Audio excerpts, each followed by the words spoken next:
to help businesses who are restricted right now. They can pick up a meal. And new ways that we're excited about. Stay active while being able to stay at home. Neighborhood services was so helpful. I'm super thankful to the City of Phoenix.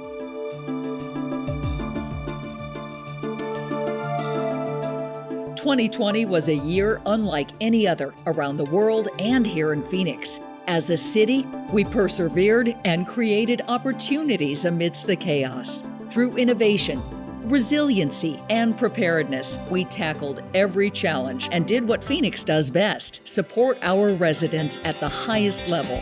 Thanks to the leadership of Mayor Gallego, the members of the Phoenix City Council, and our dedicated employees, we successfully navigated this challenging time. We reimagined service delivery, implementing protocols to protect our residents, businesses, and employees, including first responders on the front lines of the pandemic, deploying technology to maintain and enhance services to our customers and employees. The strategic use of $293 million in federal coronavirus relief funds allowed us to continue providing service at the highest level while investing in and supporting the people and businesses most affected by the pandemic. The unemployed scrambling to pay their rent and utilities, those experiencing homelessness, restaurants and small businesses struggling to survive, parents trying to educate their children at home. With a nation riveted by political upheaval and significant social change, the city came together to ensure our residents had a safe space to exercise their First Amendment rights. A number of city departments were affected, yet responded in a timely manner to keep the community, our employees, and facilities safe.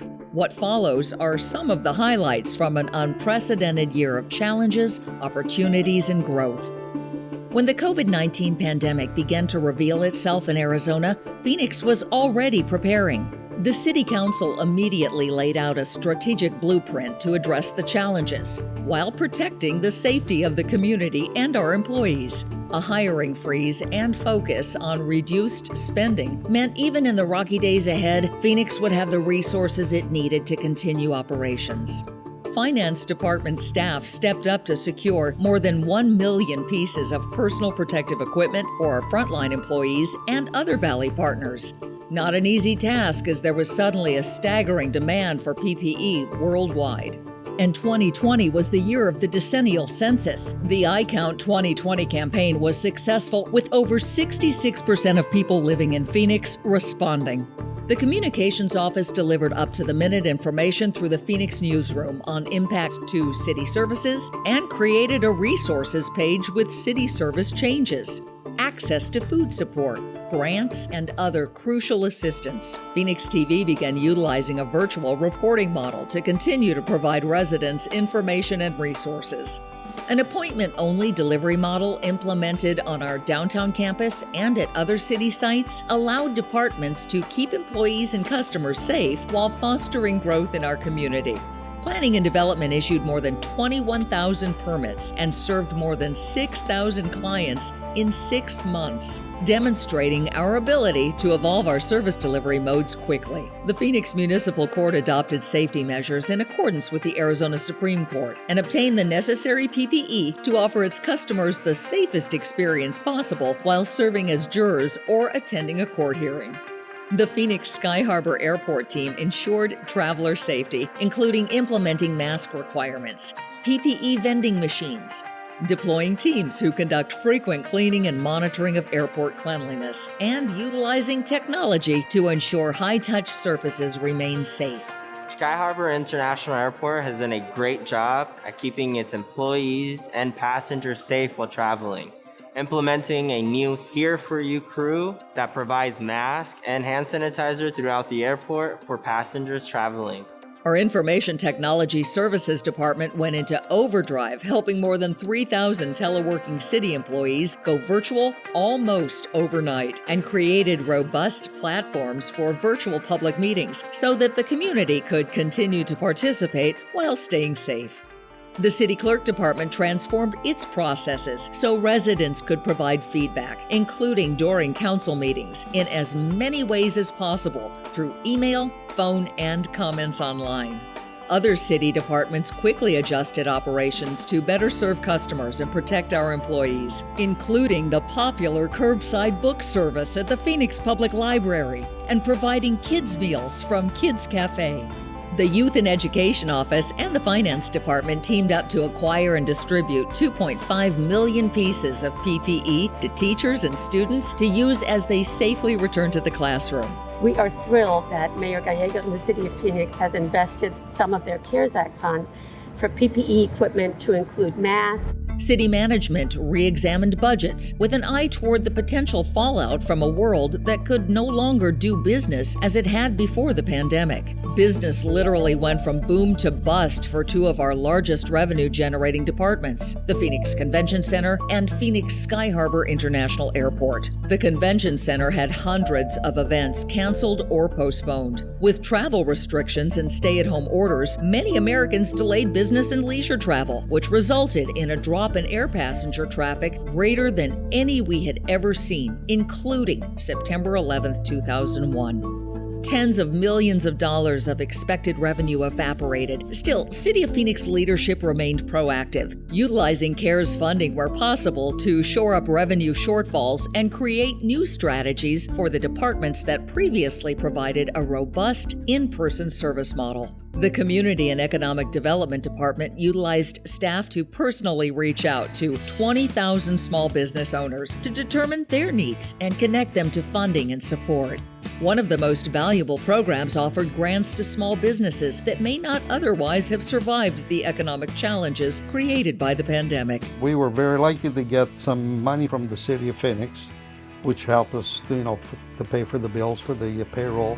The city was supportive of business owners that completely changed how they do business. The city's been great, super supportive through this whole COVID situation that we're in until this whole extension of premise program came about. Yeah, it was kind of dire. Individuals hard hit were offered rent and utility subsidies through the Neighborhood Services and Human Services departments. One of our greatest concerns was isolation of our neighbors and how to keep them connected and engaged. And our partnership with the Neighborhood Services Department greatly contributed to a positive effect there.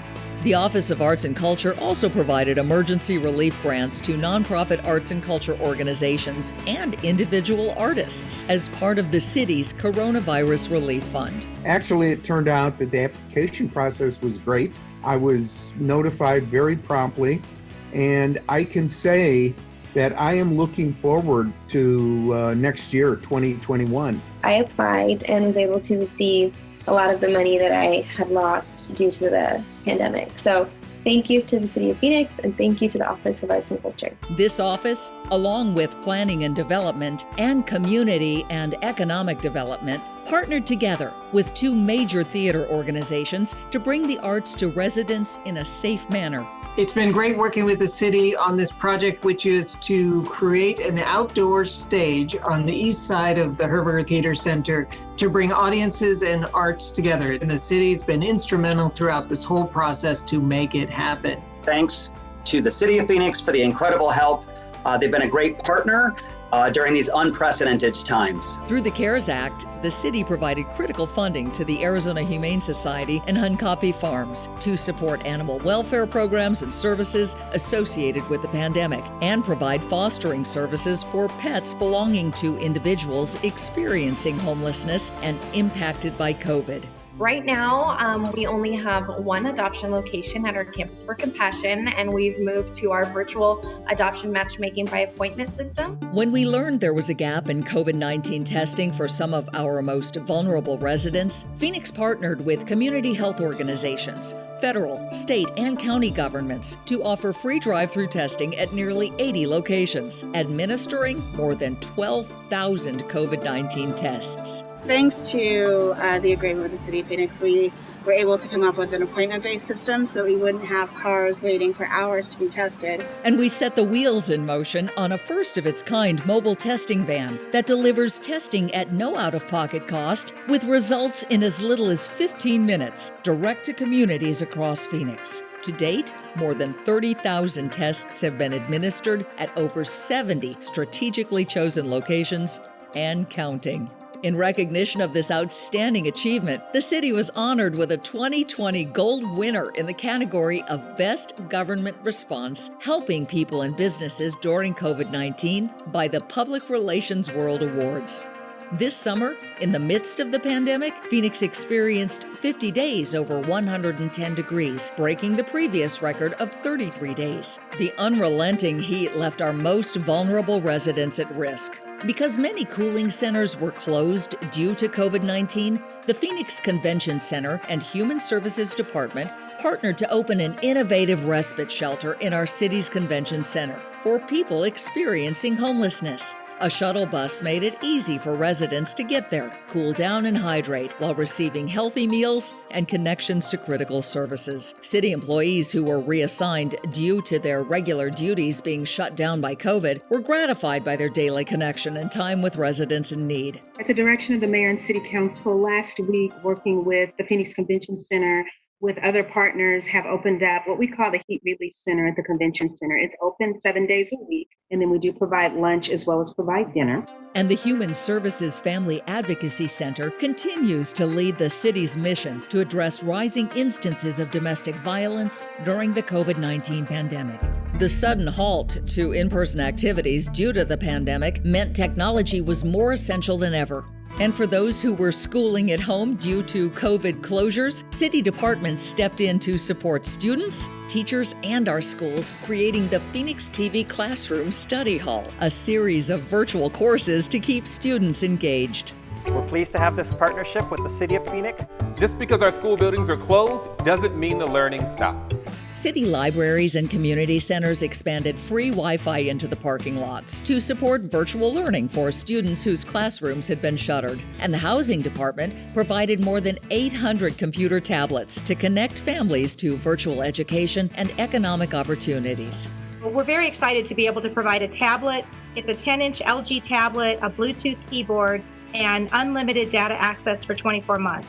I'm really ecstatic that, the city has stepped up and provided this for over 800 different families here.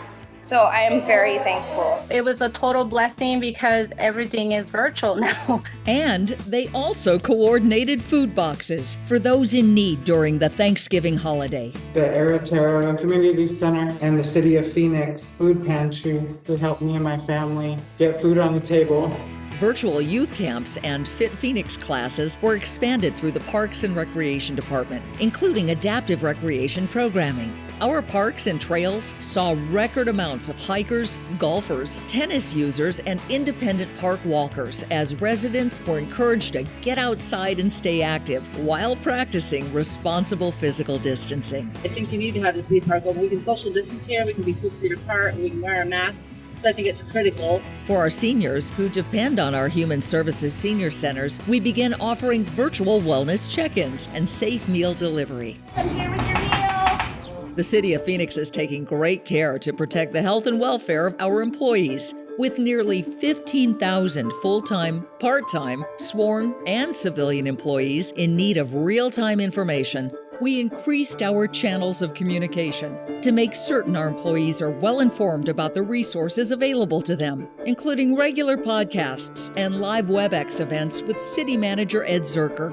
Under the leadership of Assistant City Manager Milton Dehoney, management met several times each week to ensure seamless internal communication that connected all city departments. City facilities have also been upgraded to help physical distancing efforts. These efforts include plexiglass installations, touchless appliances, hand sanitizing stations, signage promoting proper physical distancing, and additional janitorial cleaning for high-touch surfaces, workspaces, and restrooms. The city has also faced the challenge of employees testing positive for coronavirus. While most of these employees have recovered and returned to work, tragically, we have lost a number of coworkers to COVID, and we remember each of them with respect. As the City of Phoenix mission statement says, our goal is to improve the quality of life in Phoenix through efficient delivery of outstanding public services. By quickly adapting our operations to best serve the community, we've demonstrated our spirit of innovation, resilience, and preparedness. With leadership from Mayor and Council, the city secured one of the largest single foreign investments in Arizona history, a $12 billion Phoenix campus for the Taiwan Semiconductor Manufacturing Company, including 1,900 new full-time jobs and an estimated $38.2 billion economic output over 20 years. Along with its partners, the Convention Center secured a first for Phoenix and Arizona. In 2026, our city will host the Women's Final Four Championships. We will also welcome the Super Bowl in 2023 and the Men's Final Four in 2024, an economic trifecta for our city. 2020 was a record year for national event bookings. And the renovation continues on one of the city's largest downtown venues and economic engines, the city-owned Phoenix Arena, home of the Phoenix Suns, the Phoenix Mercury, and the Arizona Rattlers. And transportation projects are moving full steam ahead, including the Northwest Light Rail extension to Metro Center and the South Central Light Rail extension. Road repair continues at top speed, driven by the Street Transportation Department's Accelerated Pavement Maintenance Program and award-winning data dashboard to direct efforts where they're most needed. We launched a cool paving pilot project in all council districts to support the city's Heat Ready initiative to mitigate the threat of rising urban temperatures. We set records in recycling and garbage collection. We continue to deliver clean, safe water, keep our buses rolling, and maintain our city streets. The city's strategic use of data to direct management decisions was key to successfully navigating the pandemic and its challenges for our residents, which made it even more of an honor to be named one of the top-performing data-driven cities in the nation this year by What Works Cities. Of more than 200 cities assessed, Phoenix is only one of 24 to be certified. For the 8th year in a row, Phoenix received a perfect score of 100 on the 2020 Human Rights Campaign's Municipal Equality Index, which measures how inclusive a city's laws, policies, and services are for the LGBTQ community. Now, as 2020 draws to a close, our entire organization is preparing to meet the new year, focused on the health and well-being of our residents, bringing determination and a spirit of public service to meet the challenges ahead. There are still many unknowns, but one thing is certain. Under the direction of the Mayor and City Council, Phoenix will continue to innovate and rely on data to support the health and well-being of our residents while fostering resiliency in our economy. We will continue to work smart, spend wisely, and be kind as we provide exceptional city services to our customers into 2021 and beyond.